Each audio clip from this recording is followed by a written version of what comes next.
Hey everyone, and welcome to Signals from the Frontline, your every Wednesday live broadcast brought to you here by Frontline Gaming. We are your hosts, Kicker, the Chief of Serial, and Sigilite of the FLG, Nicky Dee Cannon, the flannel fan and producer extraordinaire, and I am Seth, the Mad Dok, your competitive correspondent.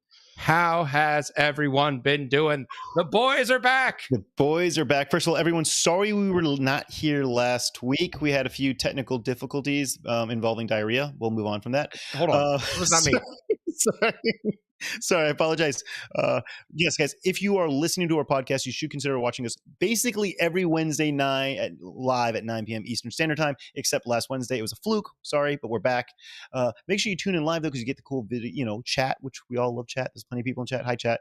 But yes, guys, I just got back from SoCal, and I saw so many people there. It was so sweet. I got a lot of hugs. I'm a hugger, so I appreciate it. We got I think we got a photo from me there. You can see how massive this hall is. Very, very large. But as Seth pointed out, I did not lose my voice for the first time in history at an event. So yay for me. Thank you so much. I'm getting the applause from Nicky Dee. Thank you.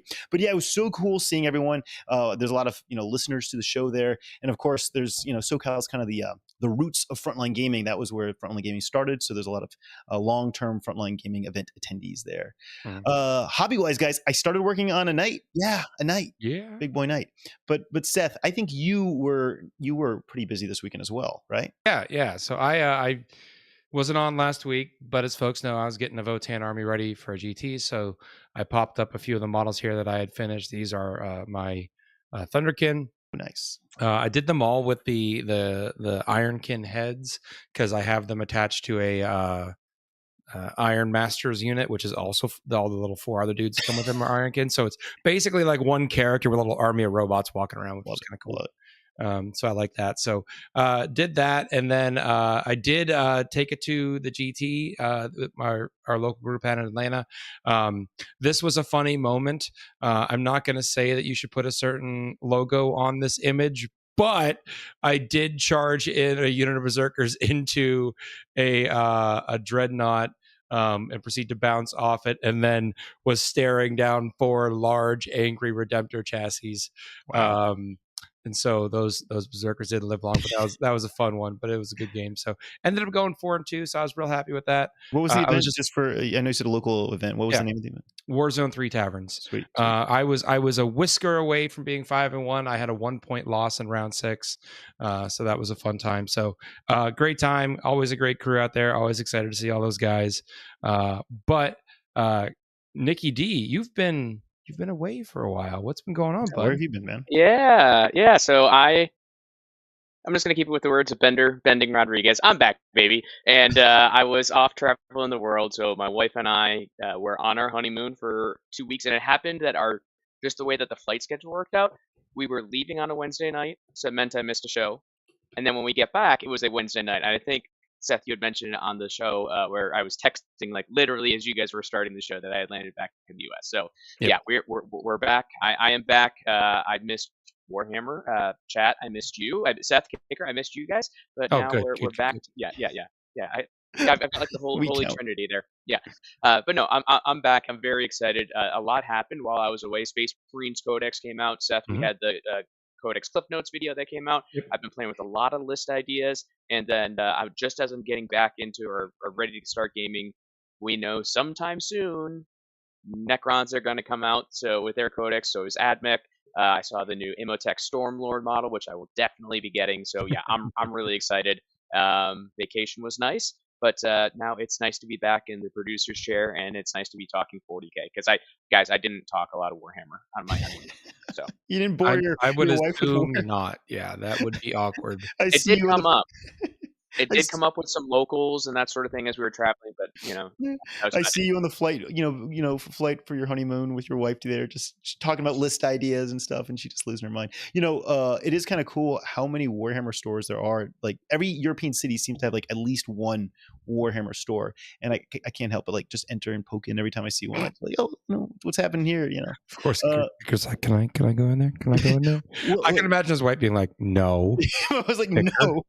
We're here to see museums and history and quaint villages, not a Warhammer shop. I will say real quick, one Yeah, of my buddies that's here in the Maryland area, he went on his honeymoon earlier this year, and they were doing a couple days in Nottingham.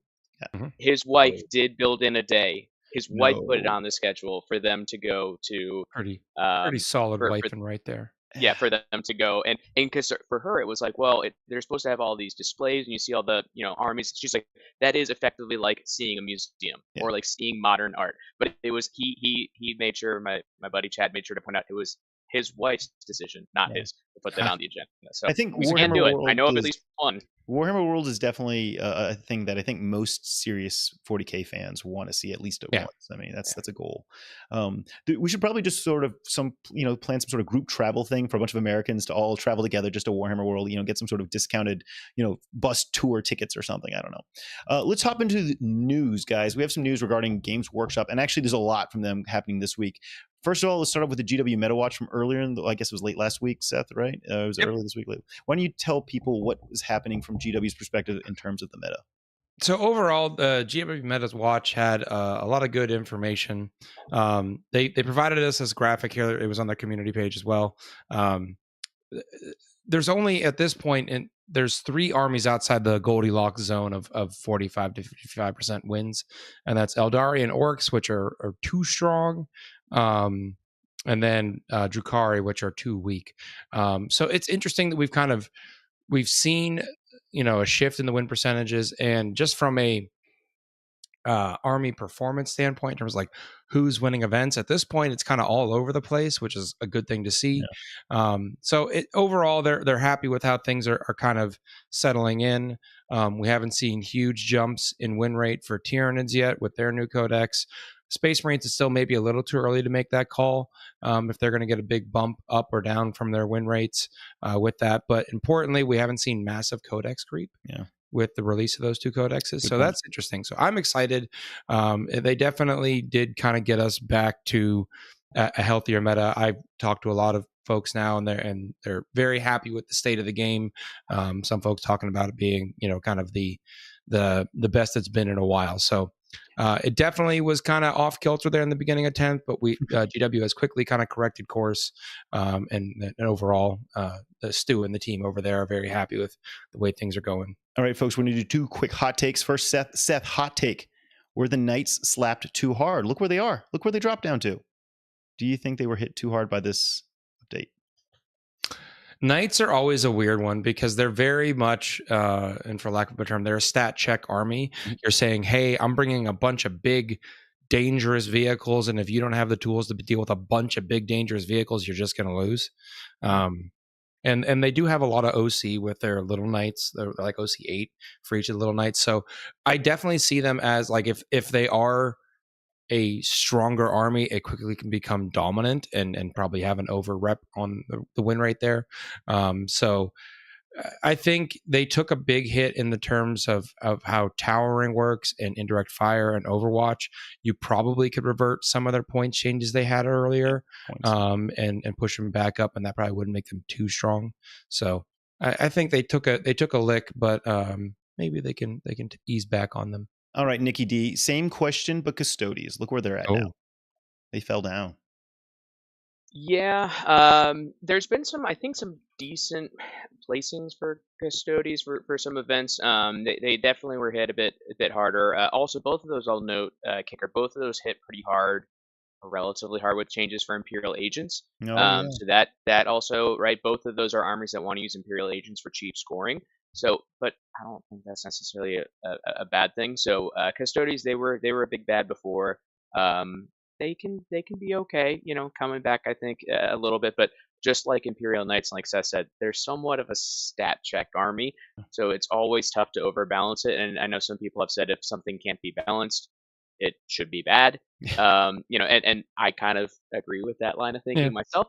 So it is a part there where I didn't have to play against the 10-man warden bricks Custodies to start at 10th, and I don't care for that to come back personally. Awesome.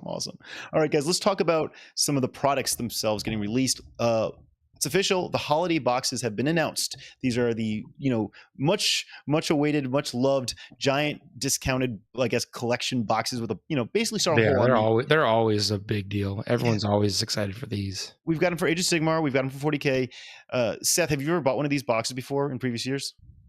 I've bought a few in the past for various armies that I was building my collection out. I'm super excited. Can I just talk about what's in them yet? Okay. Well, let's do Age of Sigmar first. You're getting Seraphon, the Bone Reapers, Slaves of Darkness, and Gravelords. Soul like Gravelords. So those are the 4 for Age of Sigmar. But for 40K, the much loved game that has a little bit more, I guess, love from GW, we're getting 6 different boxes. Seth, yes, there's an Orcs one. There is an Orcs one. The Orcs one's good. You got Mazrog, that's a dual build kit, so you can build a regular beast boss. You got the kill rig or the hunter rig kit, again dual build. You've got a pain boss. You've got a basically it's like all the Swig stuff. You got a Noblin Smash Squig. You got the 3 Squig Hogs. You got 10 Beast Snaggle Boys. So if you're really going for a Squig based army, this is like a one-stop shop to get you started on with a little one of everything right there. Which and of course there's a Votan one, which looks to have the models that are kind of hard to get right now, right? They are. Sagittars and Hearthguard are very hard to find, and both of those. There's 2 sets of Hearthguard in that, so a total of 10. And to appeal to Nicky Dee, we've got Space Marines with all the jump packs, all the jet packs right there. Are you going to make some Blood Angels with those, Nicky Dee? I don't need to because I already bought enough of them from Frontline Gaming when they went up for pre-order with the Codex. So it is definitely a good value box set if you want to get started with Space Marines or you haven't already got them. But I've already You're already guilty of buying them. Yeah. What's that? That looks like what? That's 3 sets of Assault Intercessors. Yes. An Assault Captain, a unit of Outriders, and an ATV. Yeah, that's solid. That's a great set. And then of course World Leaders is getting some love with Angron as a centerpiece for that. And Guard got one with 2 Dorns, not one but 2 Dorns, and that's a lot of Dorn. That's a lot of Dorn, right? But Seth, the list, the box you're most excited about is the Nids. So the Nids are actually kind of the one I'm most excited about. I have a lot of Votan, I have a lot of Orcs. I have been dabbling in maybe I should just have all the Xenos armies, except for Eldar because I have standards. Yeah, of course, yeah. But so that would mean the next one I need to start working on is Nids, and this has the Norn kit. It's got all the new Gribblies. Looks like a double box of Ormagants. Maybe my lovely friends in chat can let me know if that is a dual build kit or a single build kit for Termagants or Ormagants. But either way, it's got Gene Stealers. It's got the Flyrant. So it's got all the nice little bugs. I even see some Ripper Swarms hanging out in the back there. So I'm excited. It's got it's got to have the big bugs. So, I'm excited. So these are all good box sets, but they are not going up for pre-order for a little while. We're going to have to sit tight and wait. What's going on for pre-order this weekend? We've got all the Cities of Sigmar stuff. Yeah. Dude, a ton of models. I mean, so we had the starter set, I guess, released a while back, the new edition set or whatever you want to call it. But this is finally all these kits as individual sets, and you've got, a ton of stuff. You got the ogre with like the guy on his back, and you've got guys with shields and guns. I don't know all the names. Let's just be honest. I don't know what the hell. What is that thing, Seth? I can't even. It's like a dragon, lion, scorpion. It's a griffin. It's a griffin. Is that a griffin? Yeah. But wait, griffins don't. No, that's a manticore. Okay, there we go. It's a manticore because of the tail. Right, because the tail, right? Because it's got the scorpion. Because I was confused. So there's a giant manticore being ridden by somebody. There's a lot. You got the knights, of course, and you've got this like cool HQ squad that I really like. That has like a pet, like miniature dragon, I guess, that's tagging along. I don't know. There's a lot of cool models. It's exciting. I'm just using all this for 40K conversions. I'm sure you are. I'm making a your feudal guard army got really happy. This is a thing. Yeah. All right, but we've also got a few other things, including the Dawnbringers Book 3, The Long Hunt, and that's going to release more Age of Sigmar models. This is Cryptorn. I got some dragon name, Cryptorn's Stormkeep. Cryptorn's Stormkeep. It's a dragon with it's a new dragon model with 2 other dragons. Yeah, and I looked at it, and I literally at first thought it was Chaos. It's not a very nice looking Stormcast Eternal. It's not. He looking real grumpy. Yeah, Nicky Dee thoughts on the dragon. Yeah, one thing I'll add here too. So the guy that's on the dragon here, basically it's basically like a Primera-sized prior unique character that was in Age of Sigmar. And he was holding this kind of grail, or not grail, but hourglass sort of like Yeah, kind like a of relic. full-time type of Yeah, guy. yeah, yeah, yeah. And this is supposed to be effectively some like if this was Dragon Ball Z, he would have like evolved to go on the He went Super Saiyan Saiyan. version. Got it. Yeah, he went Super Saiyan version of him, and he gets this sweet ass dragon now. So this Yeah. model to me looks really Yeah, I cool. mean, what but do you do when you go Super Saiyan? You ride a fucking dragon. That's what Yeah, happens. that's what you do. You do. And this is one of those parts where I think to me it also right Age of Sigmar now, where we've hit 8 years of Age of Sigmar now, where they're already evolving some of their unique Wow, characters hold in on. the Wow, game. it's time out. 8 years of Is that age. accurate? You can't be 8 years. That Oh doesn't my 2015. feel- gosh, Yeah. jeez. Or it might be longer than that. Yeah, because that was 2015 is when I started playing 40K. But yeah, it's so at least 8 years. We can All agree right. to that. All right. Wow. So dragons are always cool, but I'm really stoked for the blades of Betharanos. I can't say that. It's the Sylvanet, the tree people. It's a Yep. tree guy riding a giant bug. Like I love it. It's so freaking cool. So you got this giant tree man riding a beetle. What else could you want in life? It is it's another fun set. Sadly though, we don't know anything about the rules. At least Seth, you don't know anything. They are going to be bugs that fly around, and knowing that it is based off elves, it will be somehow be the absolute most Even in Age of annoying set of Sigmar. rules Whether it's that will occur in that game system. I'm positive. Nicky Dee, you have thoughts? I will say, I saw these posted when I was pulling images for our show today. Frontline Gaming blog has articles about the rules released No or way. preview at Okay, least good. for these. So we on this show are 40K AoS curious, yes, and will perhaps. Although Kicker, you've got your Seraphon, Yeah. but there are folks that write for Frontline Gaming. So check out those couple of blog posts. And Yep.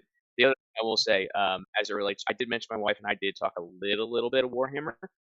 We were at a garden in Spain, and she's just marveling at all these plants and other things like that. And I brought it up to her. Then I was like, well, there is a plant-based Warhammer army in Age of Sigmar. Ooh, yeah. She did agree that if I start Skaven, that she would start Sylvaneth as a plant-based army. That sounds like a beautiful Solid, relationship solid. you have with your wife. And Yeah, that's really plants sweet. and rats, and that's what we'll play. So there we go.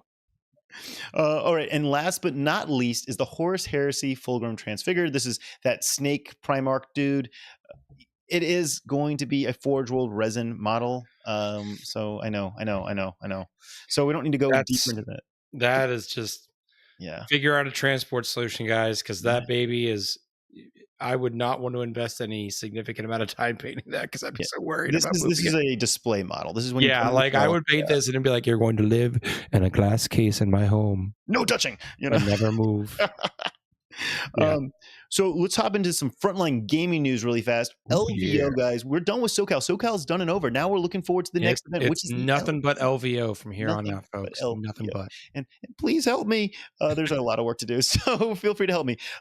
We've got a few things that I want to talk about. One is, yes, it is your last chance today to get your Frontline Gaming event exclusive LVO dice. Each year they are a surprise, and each year they have been loved.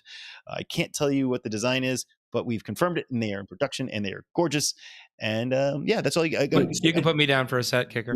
I'll work for a set. And dude, seriously, like if you don't pre-order these, yeah, you will. They sell out within. I'm not exaggerating. Within a few hours of the LV opening on Thursday night, like during the pre-party. So because if you pre-order, you are guaranteed yours. Yeah, of course. Obviously.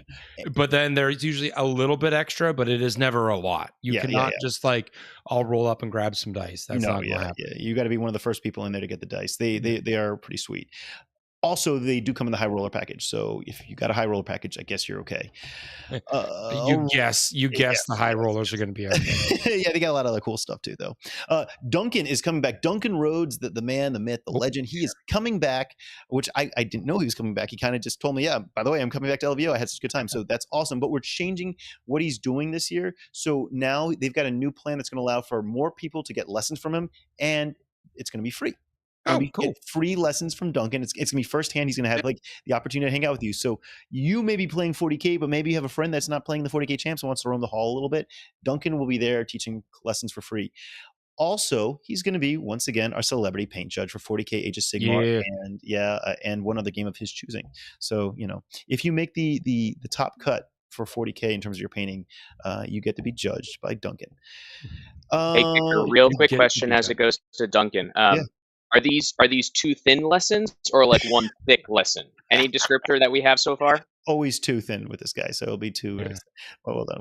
Okay. All right, now let's talk about I Cherokee. hope we should laugh at that. I don't know. Dad jokes. We've got Cherokee Open. Yep. We've announced it. It's happening. Tickets will be going live next week.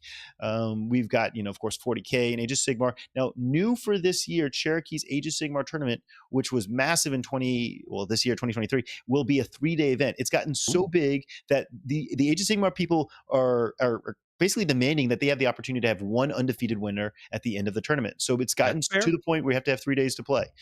This was done by the players. They've chosen it. So Cherokee 3-day event for Age of Sigmar. It's already a 3-day event for 40K. It was one of our larger 40K events of last year as well. So if you want to play some 40K, come up to Cherokee. And there's our bear logo. Seth, what do you think of the bear logo?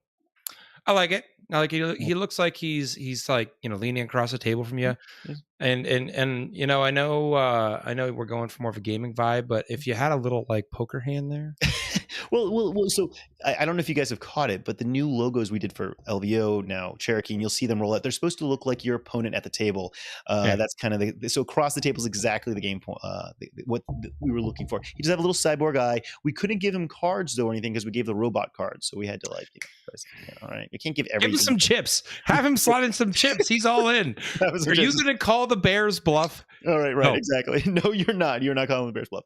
Also for Cherokee, guys, we are looking for a Kill Team TO. We did not have Kill Team at a previous Cherokees, but we want to bring in Kill Team this year. So if you like Kill Team, you have a friend that likes Kill Team, and you're in Virginia, DC, the Carolinas, Tennessee, shoot me an email. Joel thinks he's got more of a bartender vibe. He's leaning across, like listening to you. Maybe give him a glass. He's coming in while he's talking to them. You're like, oh, I got diced again. And there you go. So that makes him the bear tender then. Yeah, Nicky Dee bear with the dad tender jokes. logo. There we go. I'm the only one with children here, yet you were getting the dad jokes. I like it. Well done. All right, guys, let's jump into something I'm pretty excited about. We announced this about 4 hours ago. You might have seen it all across the internet and social media platforms, and your friends are talking about it. This is taking the world by storm. Yeah, right. The Champions Cup. This is a brand new event that is produced by Frontline Gaming, but it's really a community created event from the get-go. Seth, you've probably seen this kind of, heard us talking about this a little bit, and it's starting to hit the world. Right. Some people were in the know as we were preparing it, but this is a thing that we finally have made the official public announcement.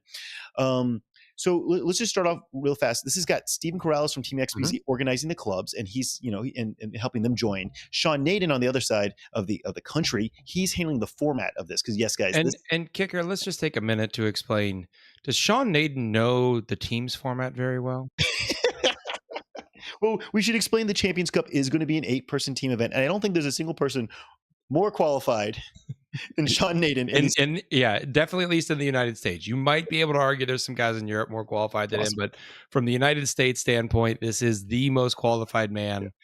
He lives and breathes teams. He's been the captain of Team USA for I think my entire 40K life at this point, so he's very, very well versed in what is currently the standard of play for teams events. Yeah.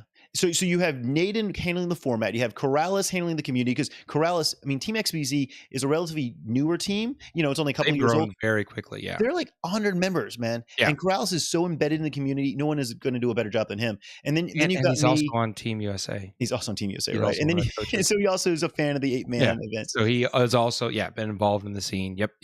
And then I'm just doing the typical event organization stuff I do full time as my professional career. So I'm pretty skilled at least handling that stuff and making sure the you are skilled. You indeed. It only as we discussed pre-show, it only took you like 2 years of running events to not lose your voice at an event. That is true. So proud of you, buddy. I'm sometimes a slow learner, but yeah. So we're really stoked. We got this event, and we've got all the club leaders from various clubs across the country that are all part of our inner circle that are helping guide the creation of this event and take it from year to year. So the event will first take place in San Diego, like the SoCal, but it will be the Champions Cup. But that's only for 2024. After 2024, this event is going to move across the country one state at a time. Probably, we want to move somewhere more like a little more east to make it easier for people on the East Coast to get. But the idea is this will be a roaming event. The event's not just about the players, right? Like, you've got these 8 people rolling dice at the event, but it's more about the clubs. This, Yep. you know, we want. I don't want to go into all the details now. We just don't have enough time about it. But this event is embracing the clubs, and it's going to be celebrating the clubs as a whole. That means the sparring partners you have in your weeknight practice games. The guys are helping Yeah. paint your armies. You know, so I've been learning a lot, getting involved in more of the team scene recently, and the 8 guys on the playing at the tables are not the only 8 guys in those teams. Exactly. So I'm really excited to see that we're embracing the role of the rest of the club and how they support these 8 players. Exactly, Seth. Yeah, it's pretty cool. And so, I'm getting goosebumps talking about this because I just looked just before we went live. We put the application out for people to see if they wanted to join. It's insane. We've got teams from literally around the world. I mean, we've already maxed. This is already the second. Like, this is far larger than any other Frontline Gaming event we've ever done outside of LVO. I mean, like the numbers is insane. So I am blown away. I did not think we were gonna cap this event, like max out the attendance. I thought, maybe this will be a 20-person event. Maybe this event can be massive. So we're probably gonna have to, scale it in, and it's gonna be first come first serves on the applications in terms of who we can accept. But yeah, it's gonna be a big one, folks. So brace yourself. We do have a year to plan, but we need to make sure we have the terrain and also like logistically enough space.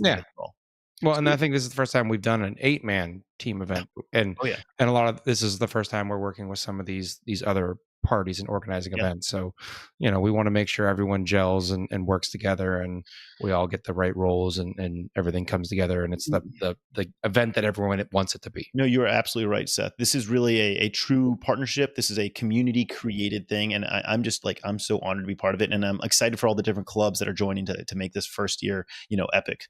So that's that. But I will tell you, I've been hearing about this new circuit that's forming. That's going to be an 8-person team circuit. Not much has been released on it yet, but it should be. I think word is on the street. They're supposed to be going and announcing more news later on. So we'll be doing a very, very large event using this 8-person team format. But apparently, there's an entire circuit that's going to be happening. So Seth, definitely seems like the interest in teams is pumping up, and exciting to see that the 8-man format is coming to the US, because predominantly the US is a 5-man format. Yeah, exactly. So let's see what happens, guys. It's going to be a crazy year next year. So exciting stuff. Yep. Can we do nerd news? I got some nerd news, right? Let's do it. Let's do it. Nicky Dee, you first. Do you have anything? I mean, you've been, did you watch any good movies while you were on the plane flying across the world, or anything that caught your interest? You were kind of our expert here on nerd stuff. Yeah, nerd stuff. Yeah. I didn't really do a lot. No, I did a lot of reading while I was on travel, but just the actor strike is still going on, and because of that, it's one of the things where I've been noticing there's just not a lot of talk about movies and other things like that, and then also some movies have had release dates pushed back. So just everybody, just so you know, movies that you need to have your eye on for as it relates to nerdy stuff that will be released in theaters between now and end of the year. We've got The Marvels, which is part of Marvel Cinematic Universe. That's November 10th. We've got Napoleon, which is going to be right around Thanksgiving. So that's going to be more historic war, which will be really exciting. And then I think it's still on the schedule, but could be subject to change. But I think Aquaman, The Lost Kingdom, sequel for that is going to be coming out right before the Christmas holiday. So because there's not a lot of stuff or commercials and things talking, or people, talking about that, those are probably the 3. If you want to go to the movies and see nerdy stuff, those are your 3 that you should put on your calendar, folks. Guys, I'm looking in chat here. Either one of you can answer. Do we know about Dune? The second part. Do we know if that's coming out? Yeah. Dune was supposed to come out here in November, but it got pushed back to February 2024. I think it might have been pushed back to the exact weekend of Cherokee, which is going to cause me heartburn and other issues, like going crazy. I'm sure we can find you a movie theater nearby. It'll be fine. Well, guys, my nerd news that I really want to contribute is there's going to be a live action Gargoyles. I don't know if you guys remember that old cartoon. No, I remember it. I'm just live action. Come on, dude, it's gonna be so cool. Why? Yeah, who's with me? Who's seeing live? Okay, all right. Yeah, why live action? Do we have time for a signal short? Or are we jumping right into our main segment today, Seth? I think the main segment is got plenty for us to cover this week. Let's do that. Well, guys, we're going to talk about SoCal. There was a little event. The kicker helped out at a little bit, right? You just helped a little bit. I just stood behind a desk and smiled.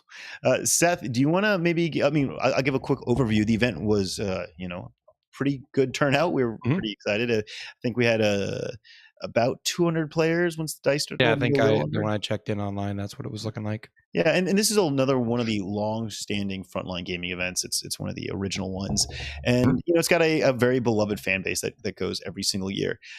The event ran really smoothly from my perspective. I mean, there was no drama that I saw. I didn't see any yellow cards, red cards. I didn't have any problems with people. Everyone seemed happy. Everyone loved the space at SoCal. SoCal, we basically do it in a hangar, so you have like 10 feet on either side of you at all times. So yeah, and you do have nice chairs because those concrete floors could be rough.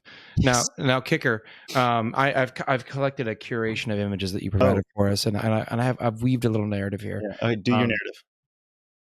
These dice, yes, I feel like they're Nurgle dice. Okay. So but they're definitely a newer style of dice that we've been making. So first of all, Seth, these dice are the Frontline Gaming event exclusive dice for SoCal. Yeah. We make our own dice. The dice are always a surprise to people when we show up.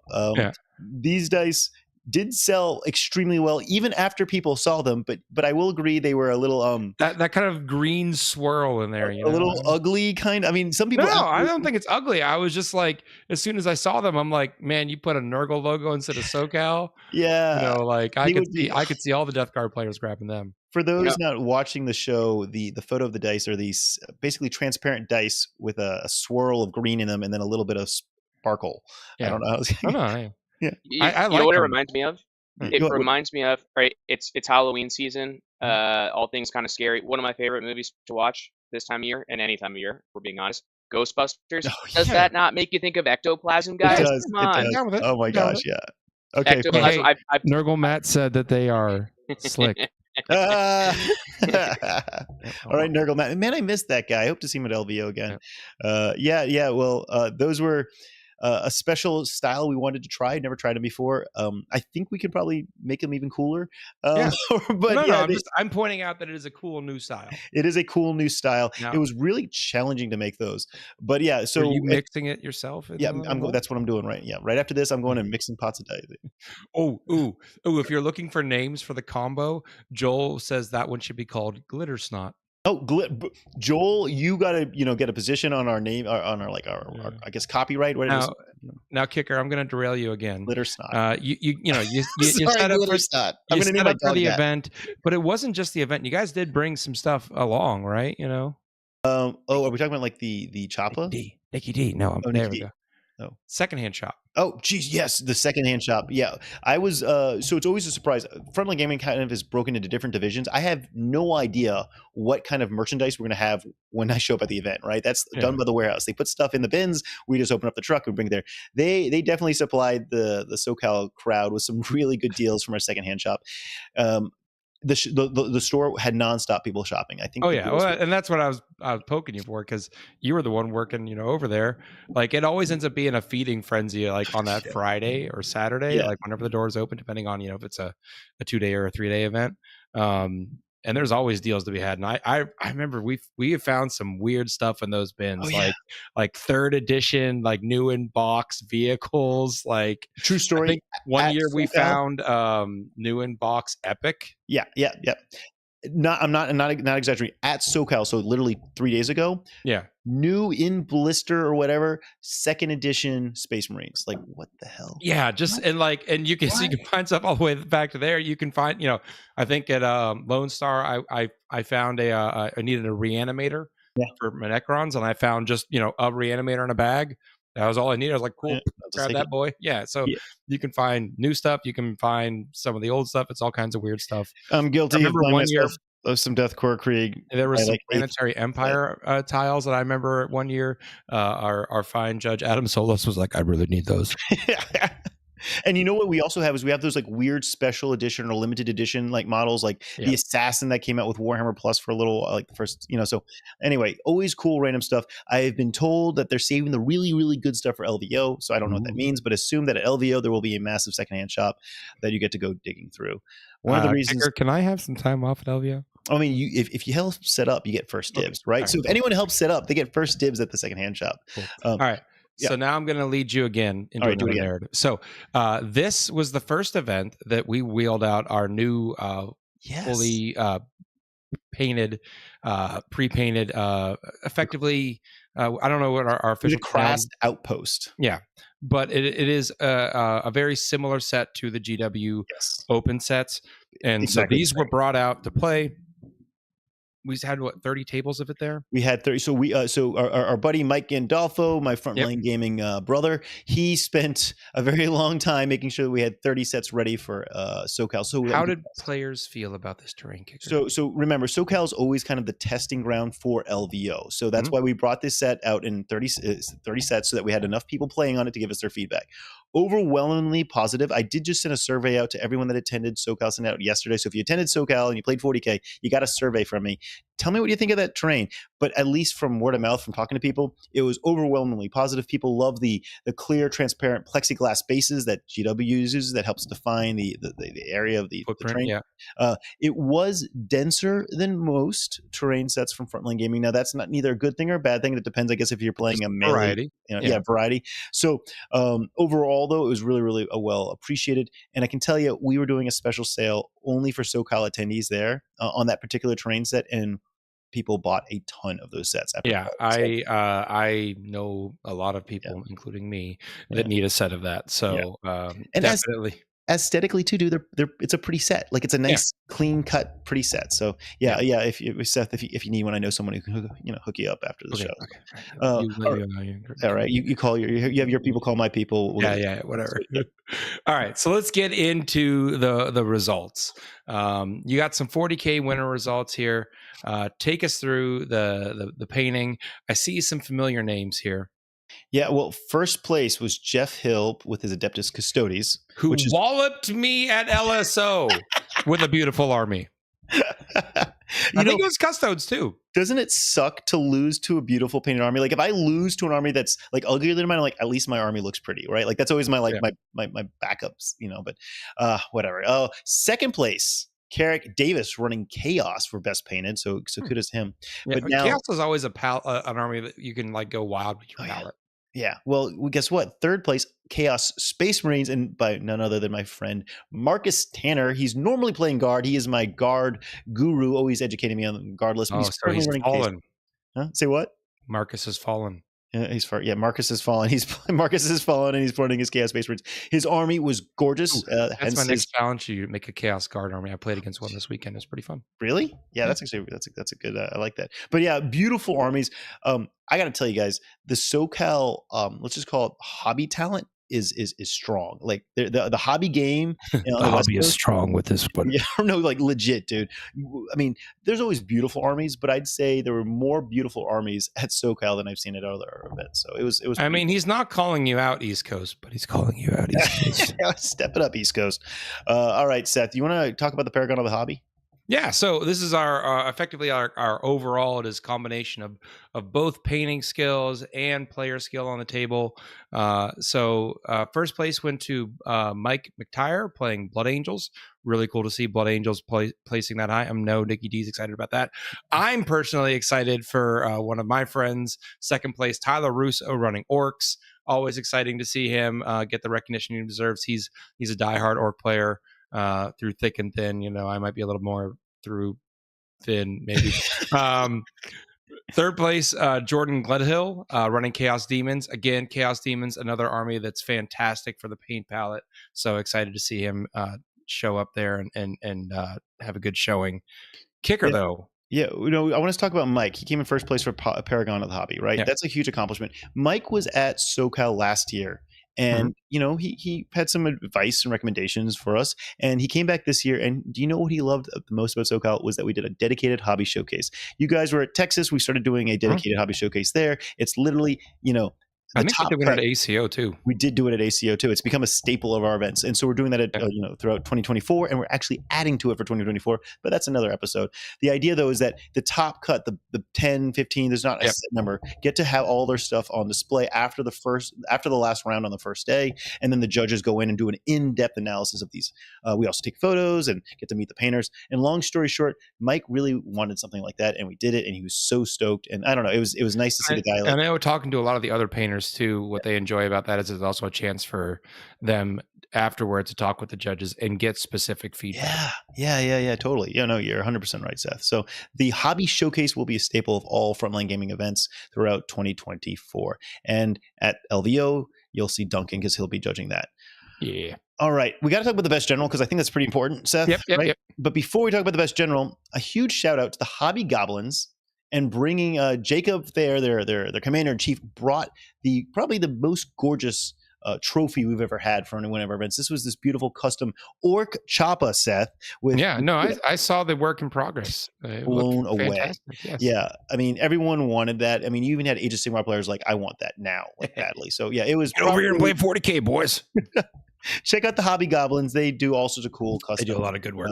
Props. I actually was hanging out with some of them this weekend because they came to my event. Oh, nice. Seth, why don't you run down the list real fast of where we're at with the winners of. Yeah. So again, going back to our meta discussion at the very beginning of the show, we had some armies that we haven't seen grace the top of the lists for a while. First place was Arthur 2 running Word Bearers. Second place, James Carmona running Black Legion, so both those running under the CSM Codex. And third place, Ruben Zeo running the brand new Space Marine Codex. So Space Marines managed even this quickly out of the gate, kind of snag one of those podium spots. Excited to see that for him. Overall, a pretty healthy meta. There wasn't an overrepresentation of any one army at the top, so I'm excited to see that. Yeah. Really cool. It's nice to see the new codex up there, but obviously not dominating. So I guess codex creep is not a thing. And Nicky Dee's kind of clicked ahead of our slides, but I put in the slides here some of our judges so we could thank them for all their hard work. So maybe we pop back a little bit. There we go. So we've got our lovely 40K judges, Danny and Adam. You know them, you'll love them, you'll see them at LVO. Kicker, this next set of judges you might know. Oh, those are Age of Sigmar judges. That's Scott, Garth, and I always forget their friend's name. That's the assistant judge. I'm sorry, dude, but no, they're looking like they're having a good time. Yeah. And then probably the most intense group at most events is the Kill Team group for some reason, but their judges are having a ball. Look at those boys happy. Dakota and Giacomo, they have so much fun. Dakota makes his event so freaking special. It was awesome. But you're right, Seth. I think Kill without Team the work of these guys, our events just wouldn't be the same. Not at all. So, and then of course we have to honor the Road Warrior himself. Yeah. Mikey G for driving the truck across the country as always. This guy got there very early and actually had most of the truck unloaded by the time I showed up, which was just insane. And then here are you two late at night, definitely tired after running a weekend's worth of events. That's us in the completely empty hall. Everyone's gone home for the night. It's just us locking up the doors. It was a fun event. But now it's kind of like the slow season to LVO. Slow in terms of events, but we're all prepping for LVO, right? Yeah, I was like, are you saying you don't have anything to do, Kicker? Yeah, right. Well, there is the big. I'll message Reese and let him know you don't have anything to do. Oh man, I wish it was slow for me. But no, right now I will be working late nights trying to get LVO ready. Seth, should we talk about the Frontline Entertainment news? What's going on? Yeah, we got some friends to plug. So you heard us talking about them in the paint judging, but the Hobby Goblins do have a YouTube channel now. They are doing the Monday night streams. I've been checking them out. They're a lot of fun to watch. Just as you would expect from that group, always a high display of sportsmanship and paint skill. So they're very pleasant games to watch. They're always fun just to kind of have on. I've been tinkering with some models. Not stuff I need for a list right now, but stuff I'm just kind of paying for fun. So it's always good to have them on and take a listen to them. And do the production value, right? Like it's a new stream, but the production value. They put the effort in up front. Yeah, they're definitely putting the effort in up front. Our friends over on the Angry Joe channel, Kicker, they have entered into probably one of the most fan beloved beer and pretzels game that causes me the most amount of frustration, which is Blood Bowl. They've been kicking off some Blood Bowl over the last few weeks. And if Angry Joe wasn't angry before, I guarantee you a few rolls of the dice for Blood Bowl will make that man angry. Have you ever played Blood Bowl, Kicker? No, but you roll poorly and some of your guys just die, and you're like, that was my team, that was my quarterback. Yep, well he dead now, and you're like, there was Blood Bowl at SoCal, and I didn't realize they had an award for the player who had the most of his teammates die or whatever. Yeah, it's a brutal game. It is really brutal. Jeez. Anyway, and then you might know this little channel called Play on Tabletop. Have you heard of them? Yeah. Well, they do, and we help them through some support. They do these 40K and 40-minute shows, which is an edited battle report. They put so much work into doing these shows. Like I know the guys behind the scenes, and it is weeks of work to get this filmed, to get this edited, to get the script done, to get the narration, to get everything to come together for these kind of tightly edited down 40-minute reports. So they just released another one last week or yesterday, actually. Go check them out. They're always worth the watch. And kicker, maybe it's something you put on to entertain that new little baby girl. Yeah, right. Totally. My wife will be fine with that, I'm sure. Look, what's the worst that could happen? You're right. My kid's first word's going to be like quah or something. Wah. Wah, yeah. If that little girl goes wah as her first word, I will lose my mind. Seth, you're going to be over at my house. She's like, say wah, say wah, say wah. I'm just going to send you toys and be like, play this for the child. Don't ask why. All right. Well, final thoughts for the night, guys. I'm stoked. I'm rolling dice tomorrow. I'm bringing out my double Dorn list. Let's see if that's any good. Double Dorn. It's almost like you could buy a box with double Dorn. The box doesn't actually have I don't need more. I only need quadruple Dorn. Yes, that's the answer. What about you, Nicky Dee? Are you doing anything this week? I am knocking the rust off, and I'm actually going to play a game of Warhammer this weekend. One of my opponents from Nova just a couple of months ago, my round 6 opponent. Great guy, great game. Found out that he lives local to me, so we're getting together to do a little narrative. He's creating a little narrative story for our game. He's bringing his Craft World Eldar. I will be bringing Necrons. So we're going to be doing an ancient battle between our two armies. I'm going to have 2 Satan. He's going to have the Incarn and an Avatar of Cain. So it's going to be a gnarly fight. But my first game since Nova. So yeah, I got to remember how to roll dice again. All right. Well, for me, it's the end of October. I got to finish my Halloween marathon. I finally started the Halloween series itself, so I'm excited. I'm on the second film. Probably going to start the third tonight. Painting some more Votann because I just want to paint some characters now that I've got like most of the troops done. So maybe you'll be seeing some cool little characters coming out of me next week, depending on how badly I screwed up the airbrush job before I came on air tonight. We'll find out. But that's it for me, guys. Any other final thoughts? Any last wishes? No, I'm good. All right. Well, thank you so much for joining us. We really hope you enjoyed this episode of Signals from the Frontline. Have a great week, and we will see you next Wednesday. Good night, guys. Night.